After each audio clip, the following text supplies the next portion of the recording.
శుభమస్తండి. ఈ 2026 సంవత్సరంలో జూలై నెలలోకి అడుగు పెట్టేశాం. ఈ నెలలో వృశ్చిక రాశి వారికి జూలై నెలలో వారి ఫలితాలు ఏంటో చూద్దాం. విశాఖ నక్షత్రం 4వ పాదము, అనురాధ నక్షత్రం 1, 2, 3, 4 పాదాలు, అలాగే జ్యేష్ఠ నక్షత్రం 1, 2, 3, 4 పాదాలు జన్మించిన వారు ఈ వృశ్చిక రాశి కిందకి వస్తారు. మీ పేరులో మొదటి అక్షరం నా, నీ, ను, నే, నో, యా, యు అనే అక్షరాలు మొదలైనవా కూడా ఈ వృశ్చిక రాశి కిందకి వస్తారు. మనకి వృశ్చిక రాశి అనగానే ముందుగా గుర్తొచ్చే అంతు చిక్కల రహస్యభావం, అపారమైన పట్టుదల, జలతత్వానికి చెందిన రాశి. అంగారకుడు దీనికి అధిపతి. అందుకే మీలో నీటికున్నంత లోతు, నిప్పుకున్నంత వేడి రెండు సమానంగా ఉంటాయి. గంభీరంగా ఉంటారు. మీ మనసు మాత్రం ఎప్పుడూ ఒక పౌద్రవ అలల ఆలోచనలు ఉవ్వెత్తున ఎగిసిపడుతూ ఉంటాయి. వృశ్చిక రాశి వారు దేనిని సాధించాలని ఒకసారి మనసులో బలంగా అనుకుంటే అస్సలు దాన్ని వదిలిపెట్టరు. అంటే వెనకడి వేసే ప్రసక్తి ఉండదు. మీ కళ్ళు చాలా ఆకర్షణీయంగా ఉంటాయి. ఎదుటివారి మనస్సును ఇట్టే చదివేసేలా ఉంటాయి. ఎవరినైనా మీరు చిన్న మేలు చేస్తే వారిని జీవితాంతం గుండెల్లో పెట్టుకుని చూసుకుంటారు. అదే ఎవరైనా మిమ్మల్ని మోసం చేసినా, నమ్మక ద్రోహం చేసినా వారి పని గోవింద. వాళ్ళంత సులువుగా వదిలిపెట్టరు వాళ్ళని. సరైన సమయంలో ఓపికతో ఎదురు చూసి మరీ దెబ్బ కొట్టే ప్రయత్నం మీలో ఉంది. ప్రేమ వ్యవహారాల్లో మీకు 100కు 100 నిజాయితీగా ఉంటారు. మీ భాగస్వామిపై మీకు ఎంతో ప్రేమ, కాస్త పట్టింపు, పొసెసివ్నెస్ కూడా ఎక్కువే. మీరు గొప్ప వ్యూహాకర్తలు. ఎలాంటి కష్టం వచ్చినా సరే బూడిదలోంచి పైకి లేచిన ఫినిక్స్ పక్షిలాగా ఒక ఉధృతంగా ఎదుగుతారు. ఎవరితో ఎంతవరకు ఉండాలో మీకు బాగా తెలుసు. మీ లోపల భావాలను అందరితో పంచుకోరు. కానీ మీకంటూ 1, 2, 3 ప్రాణ స్నేహితులు ఎంచుకొని వారితోనే లోకాన్ని పంచుకుంటారు. జూలై 2026 నెల ఎలా ఉండబోతోందో ఇప్పుడు వివరంగా తెలుసుకుందాం. ఇక ఈ ప్రేమ వ్యవహారాలకు వస్తే పంచమ స్థానంలో శని ఉండటం వల్ల ప్రేమను కేవలం టైంపాస్గా తీసుకునే వారి నెలలో నిరాశ పడక తప్పదు. నికార్సైన ప్రేమ ఉన్న వారికి ఇబ్బంది లేదు. జూలై 7 వరకు శుక్రుడు అనుకూలంగా ఉన్నందు వల్ల లేదా నిశ్చితార్థం వంటి చర్చలకు ముందుకు వెళతాయి. అలాగే 10 మందిలో ఉన్న శుక్రుడు వల్ల దాంపత్య జీవితంలో చిన్న చిన్న అపార్థాలు రావచ్చు. పంతాలకు పట్టింపులకు పోకుండా ఒకరి భావాలని ఒకరు అర్థం చేసుకుని, ఇక ఈ జూలై 2026 మాస ఫలితాల విషయానికి వస్తే ఈ నెల మీకు మిశ్రమ ఫలితాలను ఇస్తుంది. అంటే అటు కొన్ని అద్భుతమైన విషయాలు, ఇటు కొన్ని జాగ్రత్తలు పాటిస్తూ ముందుకు వెళ్ళాల్సిన అవసరం ఉంది. సూర్యుడు ఈ నెల మొదటి సగంలో మీ 8వ ఇంట్లో ఉండి జూలై 16 తేదీన భాగస్థానమైనటువంటి 9వ ఇంటికి మారుతాడు. కుజుడు నెల మొత్తం మీ 7వ ఇంట్లోనే ఉంటాడు. బుధుడు జూలై 7 వరకు బృహస్పతికి కలిసి 9వ ఇంట్లో ఉండి ఆ తర్వాత 8వ ఇంట్లోకి ప్రవేశిస్తాడు. ఈ మధ్యలో బుధుడు వక్రించడమే కాకుండా అస్తమిస్తాడు కూడా. ఇక మీ భాగస్వామి స్థానంలో ఉన్న బృహస్పతి జూలై 15 తర్వాత అస్తమిస్తాడు. శుక్రుడు జూలై 4 వరకు 9వ ఇంట్లో ఉండి ఆ తర్వాత కర్మస్థానమైన 10వ ఇంట్లోకి వెళతాడు. శని మీ పంచమ స్థానంలో ఉండి జూలై 27 తర్వాత వక్రగతిలో పడతాడు. రాగు 4వ ఇంట్లో, కేతు 10వ ఇంట్లో సంచరిస్తున్నారు. కెరీరు మరియు ఉద్యోగ వ్యాపార రంగాల్లో ఈ నెల ప్రారంభం కాస్త సవాలుగా అనిపిస్తుంది.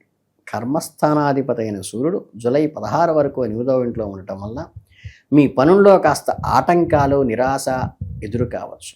ఆఫీసులో పై అధికారులతో కొద్దిగా మాట పంటిపు వచ్చే అవకాశం ఉంది. కాబట్టి మీ ఈగోను, కోపాన్ని కాస్త పక్కన పెట్టి ఎంతో ఓపికతో విధేయతగా పనిచేసుకోవాల్సిన సమయం ఇది. జూలై 16 తర్వాత పరిస్థితులు చక్కబడతాయి. తోటి వారి సహకారం మీకు అందుతుంది. అయితే ఒక శుభవార్త ఏమిటంటే ఈ నెలలో మీరు వ్యాపార సంబంధిత విషయాలు అద్భుతమైన అనుకూలత సంభవిస్తాయి.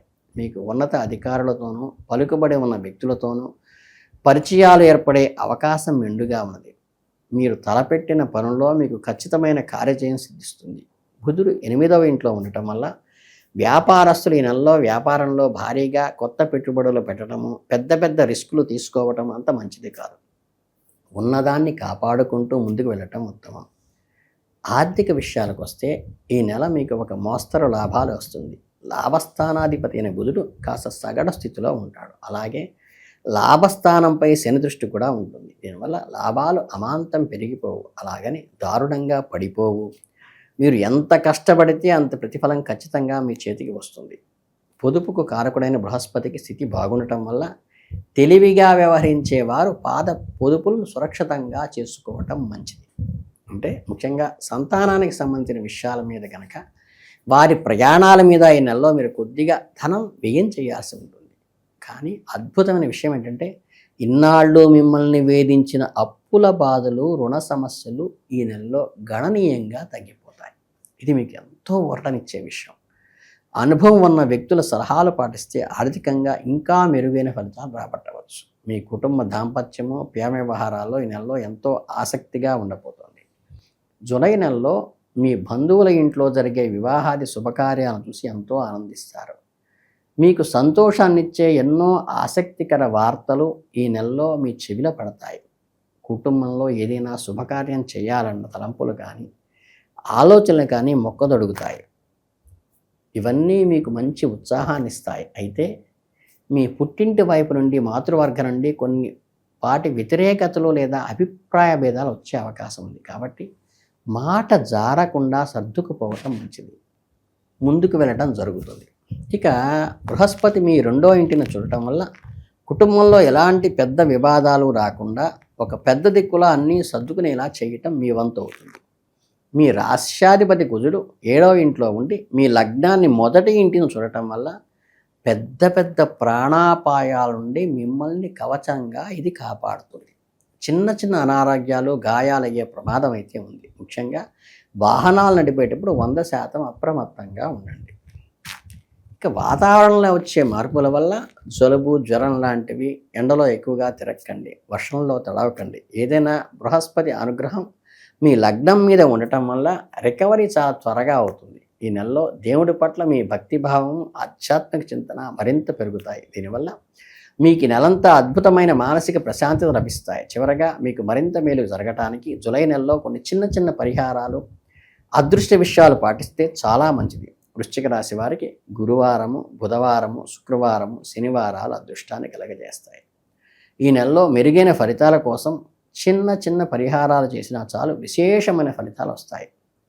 ఇక పరిహారాల విషయానికి వస్తే ఏంటంటే చక్కగా అనాథలకు స్వీట్స్ పంచడం కానీ, సూర్య భగవానుడికి కుంకుమ కలుప నీటిని ఉదయాన్నే అర్ఘ్యంగా సమర్పించడం కానీ, ఈ నెలలో వీలైనంత వరకు ఈ మధ్య మాంసాలకి దూరంగా ఉండటం చూసుకోండి. అలాగే వృశ్చిక రాశి వారికి కాస్త శ్రమతో కూడుకుని మీ సహజమైన పట్టుదలతో, బుద్ధిబలంతో ఎలాంటి సమస్యలన్నా చిరునవ్వుతో ఎదుర్కొనే కార్యక్రమాన్ని జూలై నెలలో సాధిస్తారు. అప్పుల బాధలు తగ్గి కుటుంబంలో ప్రశాంత నెలకొంటుంది. కాబట్టి ఈ నెలను ఎంతో ఉత్సాహంగా, సానుకూలంగా జరిగిపోతుంది. చక్కగా ఈ నెలని ఆస్వాదించండి, ఆహ్వానించండి. కనుకేంటంటే మీరు ఎప్పుడూ ఆయురారోగ్య ఆనందంగా ఉండాలని ఆ భగవంతుని మనస్ఫూర్తిగా ప్రార్థిస్తున్నాను. మీ అందరికీ శుభమస్తు.